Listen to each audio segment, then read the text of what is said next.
Hi friends, and welcome back to Pastor Professor Paul's Midweek Bible Festival. Thanks for putting up with my skip last week. We're back to it this week. We're back to it, but we're also going to be a little bit off script this week. I'm putting aside the lectionary in favor of one of my favorite books of Scripture, which some of you may know is one of my favorite books of Scripture, the book of Job. I think Job has something to tell us in this time of struggle, this time of suffering for many, this time of isolation for many. And I've become aware as a pastor and as a friend, really over the last week or two, that some of the suffering out there is acute. And Job is ever fresh. It always has something to tell us. One friend of mine in particular is very alone. He doesn't live in the state. I'm afraid he's getting pretty depressed and kind of living on the edge a bit, and he's very isolated. And he's wondering why this is happening. And he's a religious person, and he knows about Job, but he's wondering why this is happening at a time when he really needs to be with people. Grab some water. Throat's a bit dry. So, my friend is trying to make sense of things. And maybe some of you are too. I don't know. I suspect some of you are. So what I like to do here tonight is to tell the story of Job. You know the story of Job, but I'm going to tell it without reference to what causes Job's struggle. In other words, I'm going to sort of just step you through the story from the point of view of Job. Well, when the curtain opens, sunny skies, all is well. Our hero Job is at the top of the social order. Okay? He has health. He has wealth. He has a family, a large family, who loves him and who lives well.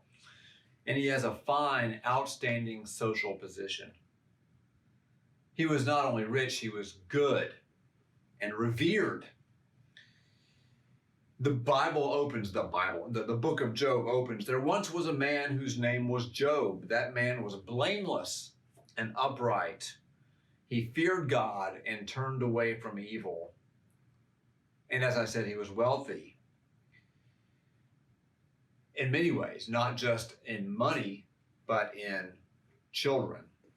There were born to him 7 sons and 3 daughters. He had 7,000 sheep, 3,000 camels, 500 yoke of oxen, 500 donkeys, and very many servants. So that this man was the greatest of all the people of the East. So Job had it going on. Not only was he wasn't just good, and he wasn't just rich, he was deeply, deeply wise, and he was judicious, and he was compassionate, and he was a tireless advocate for people who had less than him, which was pretty much everybody. But in particular, he was an advocate for the poor, for the widows, the orphans, and other marginalized people of his world. So he was a deeply good person. And he lived well. He lived in fear of the Lord. That's what it said, right? He was blameless and upright. He feared God. And as you remember from the book of Proverbs, the fear of the Lord is the beginning of wisdom. So Job was wise. He was actually a judge. He sat in the city gate, which was kind of like their Supreme Court, and rendered fair judgments left and right. So he was a very well situated person, and that's how the book opens. But then he loses it all, and quickly too, very quickly, within a day or so. First, he loses his children, all 10 of them. The house falls on them while they're feasting. He loses his wealth, his livestock. All that livestock that I mentioned, that's basically how wealth was measured in his time. All of it gone. So with his wealth and his children went his social position. He was no longer at the top of the social pyramid, at the apex. Then he lost his health shortly thereafter, and for no reason whatsoever. No reason whatsoever. It just happened. Some of the catastrophes were natural. There was wind involved, storms. Some of it was, the marauding Phoenicians or whoever it was. It wasn't the Phoenicians, but it was some opposing army. So it came from all sides. It came quickly, and it came for no reason whatsoever. The entire thing was completely opaque to our man Job. He knows nothing except one thing. He's lost everything. Well, two things. One, he's lost everything. And two, he is innocent. He has gone from the zenith of the social order to its nadir. That's a nice astronomy word. Zenith is the point right above your head. The nadir is the point directly below your feet, the low point. So he went from the zenith of the social order down to its nadir. And things looked a little different from the bottom of the social order than they did from the top. The lowest ranks of society made fun of him. They mocked him. They spat on him as he sat on the ash heap outside the city walls, mourning his losses. They turned on him. So things looked very different, and he was in a horrible, horrible place. So catastrophe shows up out of the blue for no known reason. So he sits on the ash heap, mourning his losses, and his friends show up. Friends' names are Bildad. Let's see, we got Bildad, Zophar, and Eliphaz. And later on, a fourth interlocutor comes around, but let's not worry about him. Not going to get that detail. Basically, friends pop by, and for a week, they sit with him in silence, stunned as he is by his losses. Let's see, where were we? And they stay silent for a week, which, by the way, is wisdom when somebody's suffering. Then after a week, Job cries out. He can't take it anymore. He's had it. Job is angry with God. Job cries out, "Let the day perish in which I was born, and the night that said, let a man-child be conceived. Let that day be darkness. May God above not seek it nor shine light on it. Let that day be darkness." With these words, Job inverts God's opening phrase in Scripture. God said, "Let there be light." Here, Job calls down darkness. So it's a great inversion of the creation story. And in some ways, the whole Job drama is a decreation story. So with these words, Job inverts God's first words in Scripture, "Let there be light." And Job asks, "Why did I not die at birth?" He goes on. He gets depressed. He gets very depressed. He gets very angry. He says, when he wants to lie in bed and feel better, "My bed will comfort me," he says. But then he says, "You, God, you scare me with dreams and terrify me with visions, so that I would choose strangling and death rather than this body. I loathe my life." If that's not depression, I don't know what is. Isolation.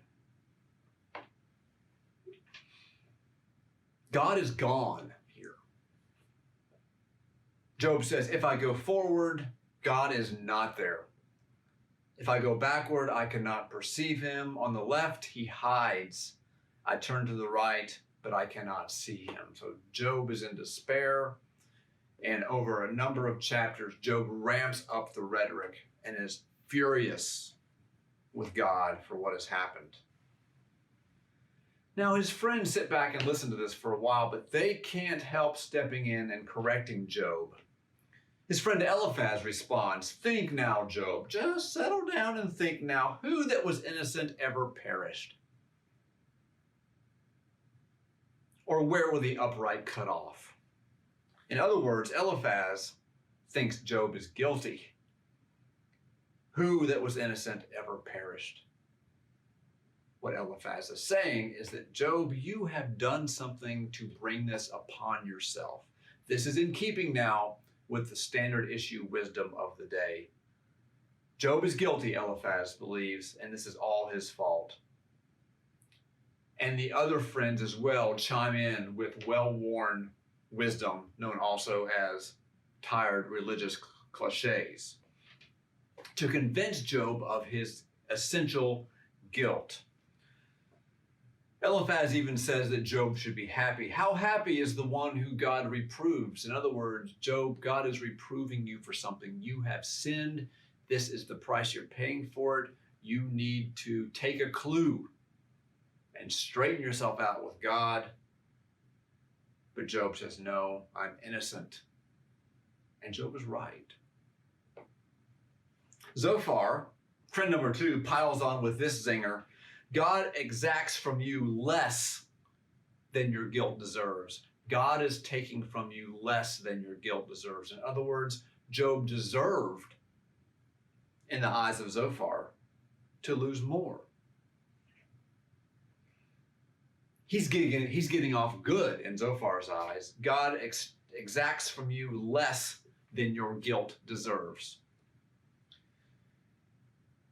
But, of course, Job goes on.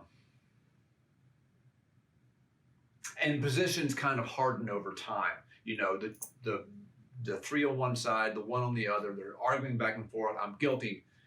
I mean, you're guilty, Job. No, I'm not. Yes, you are. No, I'm not. Yes, you are. No, I'm not. But in lovely Hebrew poetry, all the little couplets, you know. After a while, Bildad says, "How long will you say these things, Job, and the words of your mouth be a great wind?" They're getting angry at Job now for being angry at God. Does God pervert justice? Bildad asks. It's a rhetorical question. The assumed answer is no. And so the conclusion from that is, Job, you have done something wrong. God does not pervert justice. This punishment is on you for a reason. But of course, that's not so. And now Job is a judge, like I said. So Job knows enough about justice to know he's not getting any. Now, all of these replies from his friends are standard kind of replies. They fit squarely within the traditional wisdom of the day, a wisdom found mainly in Proverbs, the book of Proverbs, which says that if you do good things, then good things will happen to you. In fact, that's what got Job set up in the first place, right? He was virtuous, therefore he was rich and happy. And that was the result of his virtue.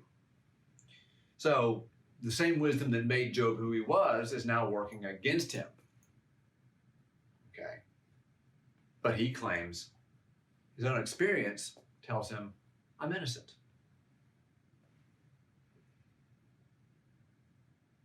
Job wants justice within this traditional framework, but he does not get it. And he demands that God show up and be at least as just to Job as Job was with the orphans and the widows and the destitute in his community. Because Job was fair. Job was compassionate. He rendered good judgments. He was kind to those who were beaten down, and now he demands the same of God. So what we have here is a tension between tradition and experience. Experience is a powerful thing. Job has experienced the fact that he is an innocent man, but he has experienced great loss. His experience tells him that something is wrong with the old wisdom. The old party line is not holding up. The tradition that he was raised in is not working for him anymore. His experience is proving that the tradition seems to be on shaky ground.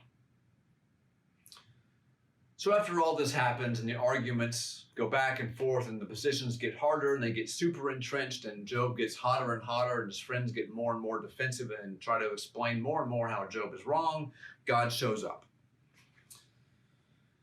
And of course, God's answer has nothing to do with justice exactly, right? That's what Job wanted, was justice. He wanted at least a decent explanation for why he had lost what he lost. He's in the midst of this great suffering, and he wants to know why. And God enters the picture, and of course, you know what God does. God takes Job on a tour of creation. This is the longest divine speech in the entire Bible. God goes on and on and on about creation, the sea and the stars and the earth, and then goes on and shows Job, some individual animals, right? And so God goes on about goats and birds and so forth. And Job sees creation, and in that experience of seeing creation and seeing God in creation, Job is healed somehow. A very powerful thing. When it's all over, after Job had seen creation from the largest, cosmic view all the way down to the smallest individual creature, Job says to God, my ears had heard of you, but now my eye has seen you. Now my eye has seen you. But of course, all Job really saw was creation. God can be seen, reflected in, and shines through creation. And somehow this works. Somehow Job is satisfied. He gets up off the ash heap, dusts himself off, and walks away. Goes home, wherever home is at this point, I don't know. But here's what I want to leave you with.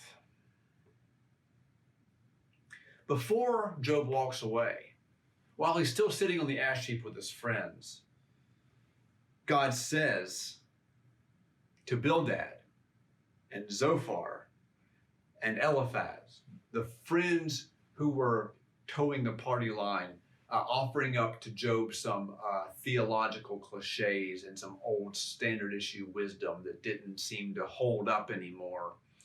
God turns to these three friends and says, what? God says, my wrath is kindled against you and your friends. For you, Eliphaz, Zophar, and Bildad, have not spoken of me what is right, as my servant Job has. Yet it was Job who was furious at God.